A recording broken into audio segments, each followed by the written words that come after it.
The story begins with a glimpse of a woman and Chris, a man sitting in a cafe waiting for 9:08 a.m. When the time arrives, he looks towards the door, only to be met with disappointment and walks away. Later, Chris goes to Las Vegas for a magic show where he claims to know what will happen before it does.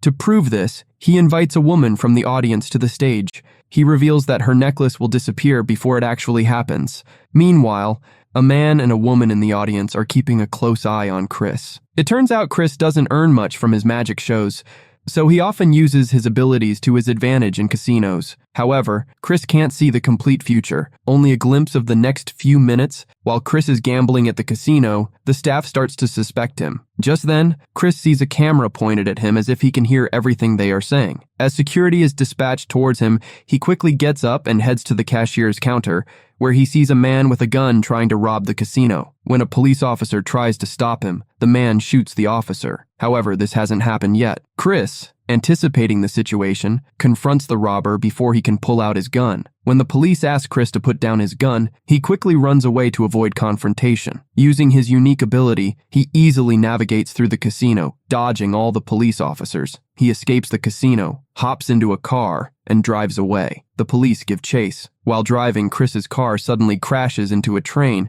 but he knew this was going to happen, as he had seen a vision of it. So, he had accelerated his car, ensuring he could escape both the train and the police at the right time. Meanwhile, an FBI agent named Kelly is watching the recordings of Chris's activities at the casino. When she tells her partner about it, he scolds her, saying they have no time for this as they are looking for a missing 10-kiloton nuclear bomb from Russia. Despite this, Kelly believes Chris could help with their mission. Kelly starts questioning the casino's security head. Chris, meanwhile, is in a garage, handing over $20,000 to an older man. The man thanks Chris for his help, and they engage in a conversation. The older man advises Chris to forget about the girl, but Chris tells him he already saw the girl entering the cafe at 9:08 a.m. He also sees through his abilities that Kelly is on her way to meet him. The older man urges Chris to leave, but he insists on staying to hear what Kelly has to say. Kelly arrives at the garage and tells Chris about the missing nuclear bomb, asking for his help. When Chris refuses, Kelly accuses him of car theft and calls the police to arrest him. However, this hasn't happened yet, and Chris, aware of Kelly's plan, quickly leaves the garage. Meanwhile, a man and a woman are trying to find Chris and kill the casino's security head. The next day, Chris returns to the same cafe, waiting for 9:08 a.m. This time, when he turns around, the girl finally enters the cafe. She sits at a nearby table. Chris wants to talk to her and contemplates using different approaches, but she ignores him every time. On the fourth attempt, she stops him before he can even get up, telling him to give up. Chris had already seen this happening through his abilities, and just then, a man named Candle approaches the girl, calling her Liz. However, there's tension between them, and Candle becomes forceful with Liz. When Chris steps in to protect Liz,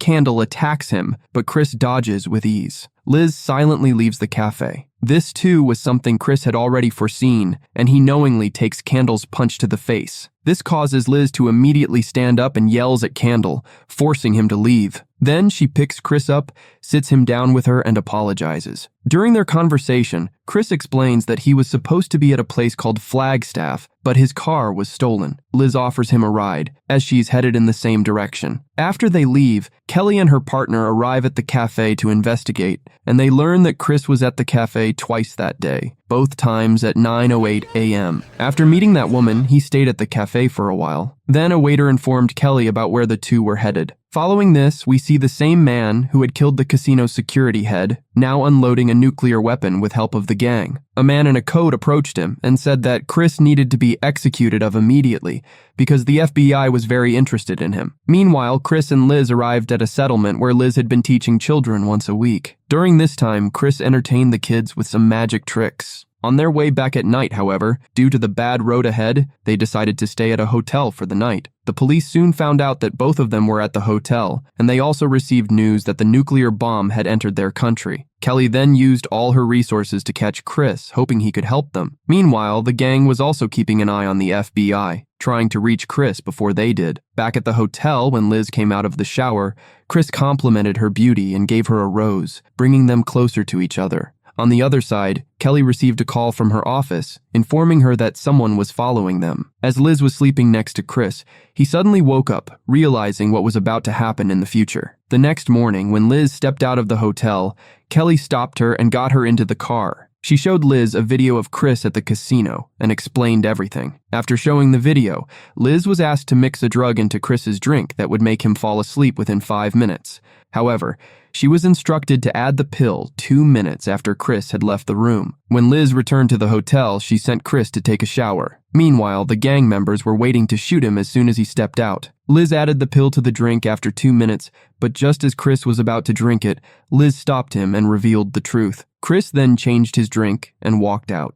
The gang members missed their mark, and the FBI believed that Chris would fall asleep in 5 minutes. After returning inside, Chris told Liz the truth about his powers. However, Liz thought that maybe Chris was delusional. To prove his point, Chris turned on the TV and predicted the news before it was broadcast. He also told Liz that he could not see very far into the future, just 2 minutes ahead. However, somehow he had seen his meeting with Liz several days in advance. Liz was shocked but couldn't understand why the FBI was after him. Chris explained that it was a matter of national security. He loved his country too, but he questioned how he could help them with his limited ability to see only 2 minutes ahead. Chris then gave Liz $100 and instructed her to do exactly what was written on the paper 45 seconds later. Meanwhile, Kelly became suspicious, and at that moment, she saw Chris approaching from the front.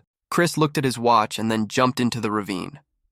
All the FBI agents ran after him to catch him, while the gang members also tried to shoot him. However, Chris easily dodged the bullets. Liz, following Chris's instructions, started her car and sent it towards the ravine, causing a lot of heavy objects to fall in as well, forcing the FBI agents to take cover behind the rocks. Meanwhile, Chris was escaping from all of them. Suddenly, Kelly blocked his path, but Chris saved her from the falling debris. The gang members took the opportunity to capture Liz. Given the responsibility of saving millions of lives, Kelly refused to let Chris go. She tied him to a chair and showed him the news, demanding that he use his full power to find the bomb. But instead of the bomb, Chris saw Liz, who had been tied to a wheelchair by the gang members and was about to be blown up. Seeing this, Chris became extremely frightened.